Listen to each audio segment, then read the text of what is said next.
Hi, welcome to CIVHC's Change Agent Chat, episode 16.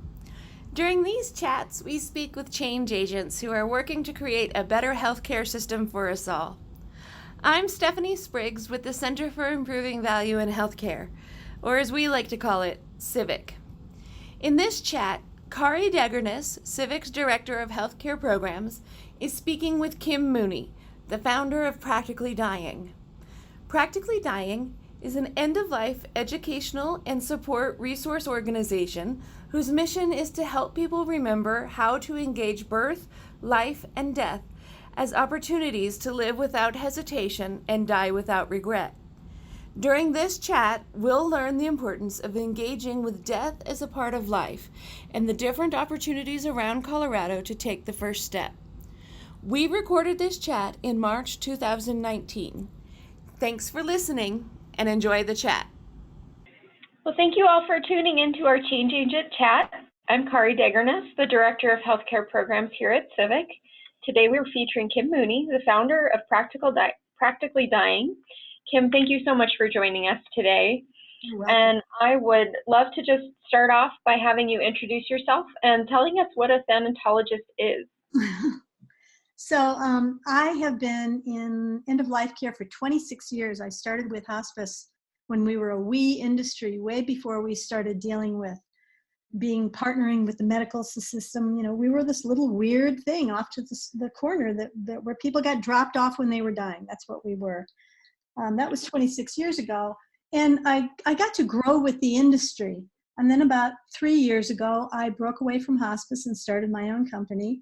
And one of the things I did do a long time ago was get a certification in thanatology. And you did pronounce it right. Many people don't. I have on my website a number of little clips of people trying to pronounce it because it's such a funny word.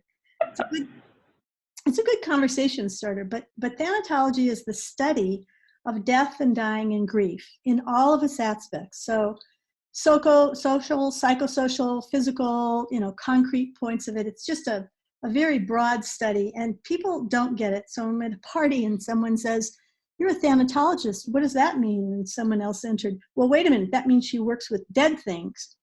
And I said, "No, that's a forensic pathologist, and I'm a lot more fun at the party than they are."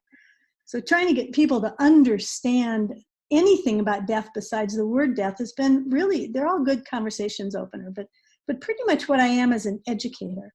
And the Association for Death Education and Counseling, where I got my certification, is probably the biggest and the most well-known international association for all things dying, death, and grief. So these are practitioners who come, and clinicians and morticians and therapists and the people who do the research and the people who write the books and police departments. Everybody who's got anything to do with death, dying, or grief comes, and we get together and we not only learn from each other how to be on the ground with death, but there are really important issues that go on behind the scenes that a lot of people don't know about. Like a couple of years ago, there was a lot of controversy about whether or not what we call complicated grief should be part of the DSM-5 or not. Now, in real life, what that means is, do we want to put grief back into a medical system that medicalizes it to be able to give it a diagnosis?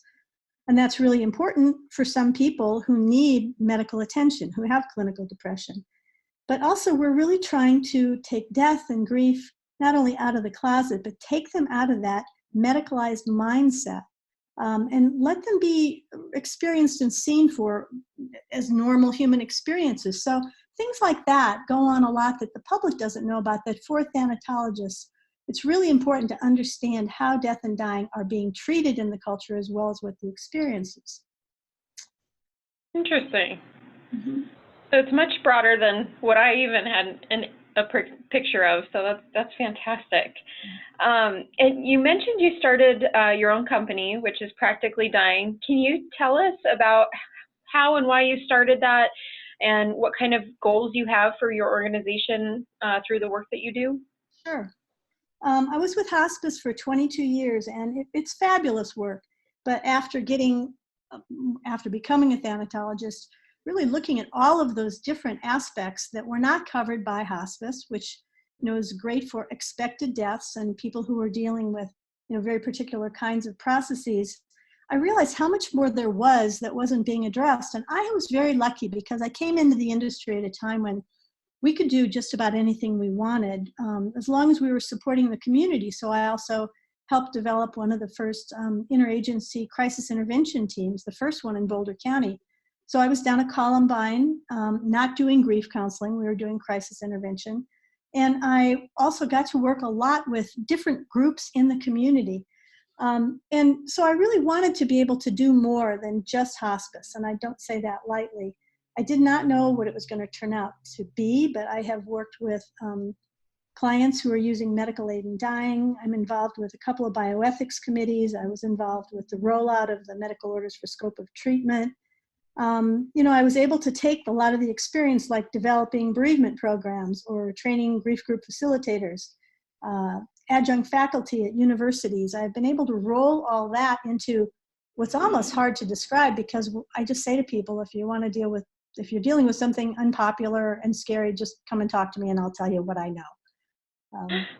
A little bit too much, a little bit of everything. It's been, really lovely. So what I do now, I do a lot of speaking and teaching about the things I mentioned above, and workshops on caregiving, and a lot on advanced care planning and grief support, because I believe honestly that underneath all of this, if you can't face and recognize and deal with grief, you can't do any of the rest of the work. So that's really, rather than being a real bummer, it's the underpinnings to all of the work that we're doing, any of us in advanced illness or, dying or palliative care, anything, is the ability to understand the nature of grief and how you work with that and with people throughout the whole thing, or there's no healthy way to do it. I do work with people who are dying. I write curricula for end-of-life projects. I've worked with medical groups on how to open conversations with their patients.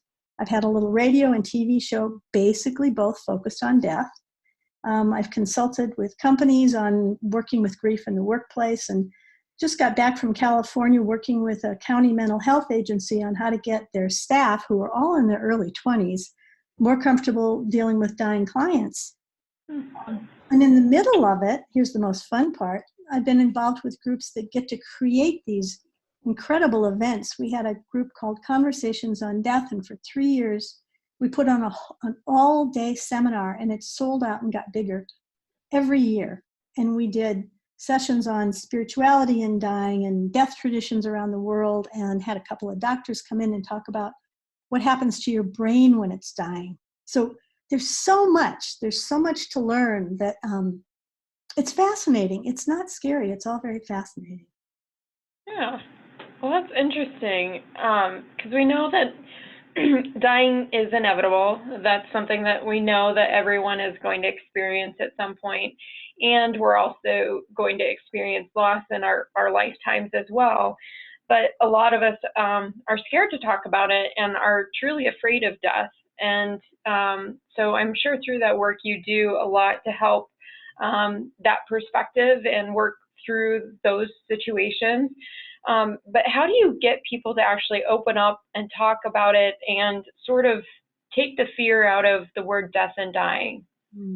Great question. The biggest one in the whole country right now. I think I would say it, well, first of all, to understand is what I've said before, is that there's so many different aspects to death. And there are 3 ways to get people opened up, at least initially. One is that I find that there are a lot more people who are ignorant of it than people who are really afraid to talk about it. Nobody's ever given them an opportunity. So if you can get in at the right place at the right time, and the first thing I would say is that we do kind of say, we see death as this giant monolith, and so there's a line we don't cross, and it's a big black rock, and it's just death. So we want to break that apart, and even knowing that that can be broken apart is a piece of the education. So the continuum that my company works on is very broad, and it starts at what I would call the lightest touch. So you may or may not have heard of death cafes. Have you heard of death cafes? Yep, I've heard of those. So there are about, 1,700 around the world, and all you do in them is sit and talk to each other. And so people come in who've never talked about death. They don't have to. You don't have to open your mouth, but you can sit and listen to people. and get up and leave. No responsibility, no liability. And people come and they leave and they go, oh my God, I didn't realize that you could laugh. I didn't realize that there were things that were interesting, just purely interesting. And then you move a little farther along the continuum and you have things like death over dinner, where you invite people over to your house. This is a little more of a commitment because you ask them to bring a couple of questions that they're going to answer about death. And then you can move into things like the conversations on death, where there are a lot of topics and it's really interesting. And then you get to that pivot point where all of a sudden it starts to be about you. And that's where people start getting scared. They're fascinated by the traditions around the world because we're not talking to them about their own lives. So in that pivot point, there are really good tools like the Conversation Project that they're a little bit about you, but they're not terrifying. They're not asking you about your body. They're things like, how empowered do you want to be? Do you want to know everything? Would you prefer, not to know everything and let your family take care of it? How much do you want your doctor involved? Really just light conversation. And then when you move farther along the continuum, then you start to ask the questions, hopefully ahead of time. Okay, let's talk about what you might want, when and if. And then when you really get on at the very end of the continuum, that's when people are down to the wire and they're asking questions. And, we're hoping that more people come to death cafes and move through that continuum rather than start their work and their thinking at the very end. So I've worked on all those places in the continuum, and you're really looking for where each person wants to enter it. That's the thing. Where can you get somebody interested before they're scared? So I have it's great. One of the presentations I do is called Life and Death Can't Have One Without the Other.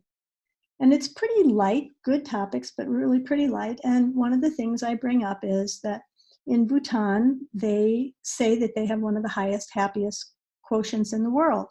They also say that one of their cultural practices is to think about death 5 times a day. And during this talk, I asked them whether or not their first goldfish was buried in the backyard or flushed down the toilet. Okay. I have them raise their hands, backyard or toilet. I ask them what it's like to wrinkle, to get older skin. We talk about the Toraja tribe in the Philippines that carve effigies of their loved ones, and then they put them in these galleries around the village, so you always have grandpa staring down at you. And we just go with whatever comes up. And at the end of the hour, I say, do you realize that you have just talked about death 5 times? People are surprised. So things like that, where you're not just drilling down and saying, okay, what do you want if you can't breathe? That whole fan, I think, is really important. The other thing is humor. I think that presentations around death and talking about death does not have to be morbid. I think people really get fascinated, when you let them start to tell stories about grandpa's ashes flying out into the wind and landing on everybody and people laughing because they all knew grandpa didn't want to leave, or, some of the things, they're just funny things. So I think that humor is a huge part of this. As George Bernard Shaw said, life does not cease to be funny when people die any more than it ceases to be serious when people laugh. And the third thing then is to get people to tell stories, because that is how everything's going to change. We can listen to the experts, we can go to conferences, we can read, but we learn in personal and fascinating ways what happened to another person.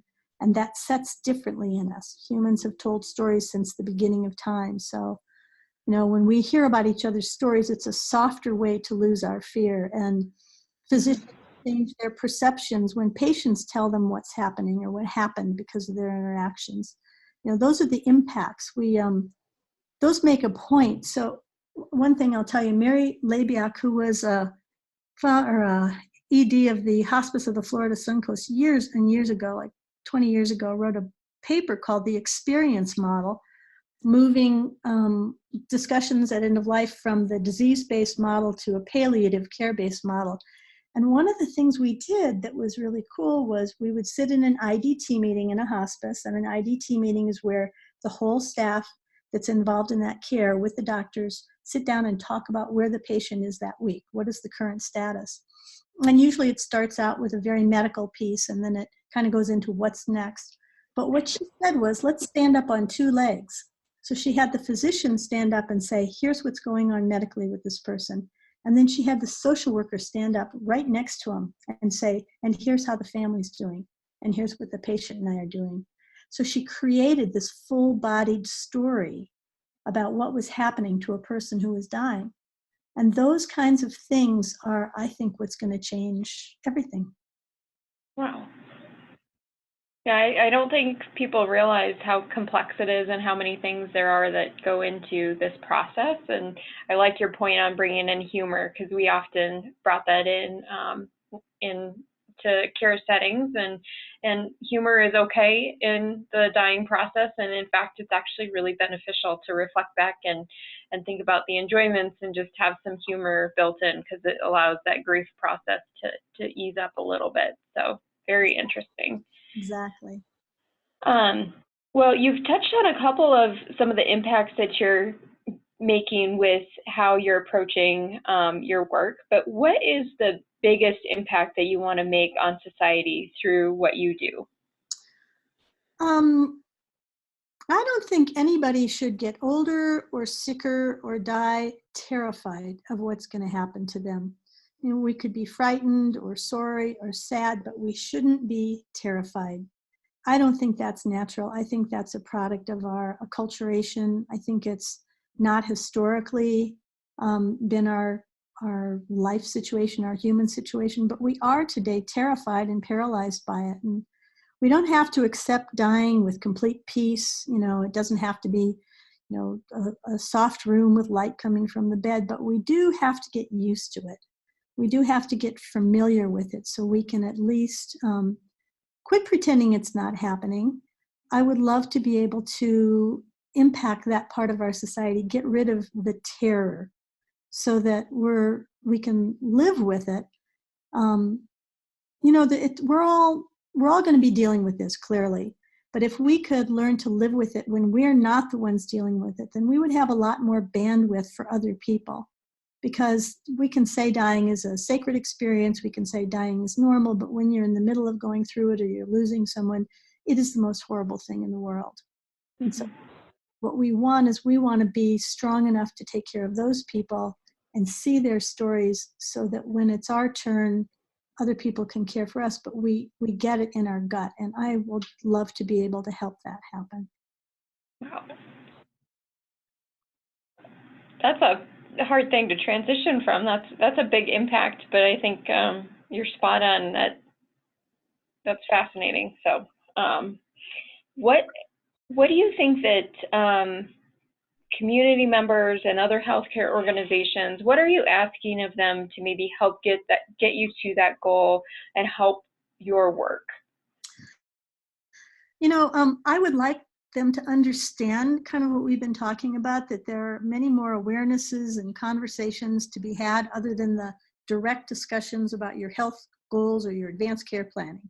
I'd like them to be able to talk about grandpa's ashes, because we need those formal conversations. We really need them.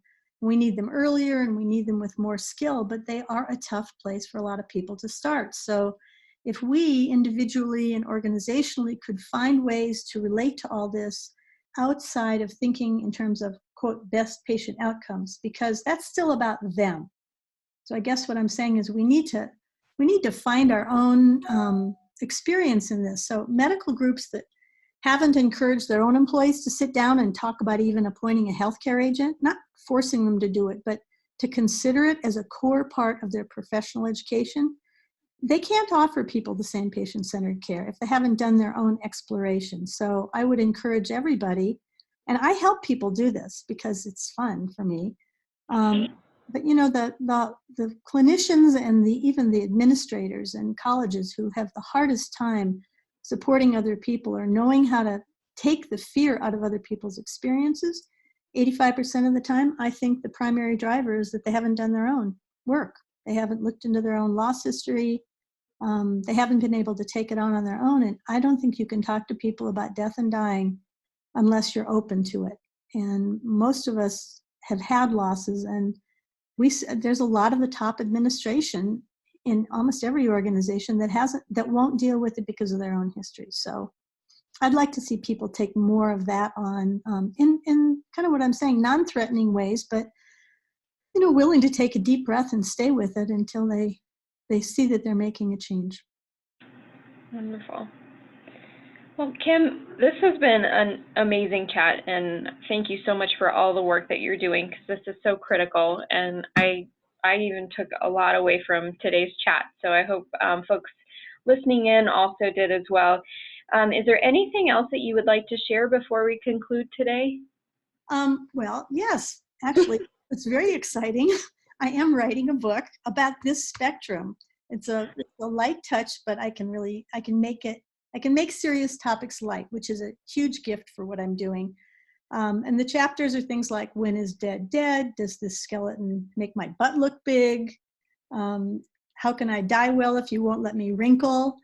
Dealing with aging and losses, and how you do let go of the fear of dying, and get to be at least comfortable with it. So anybody who's interested in anything I'm doing and the book can get on my mailing list off my website.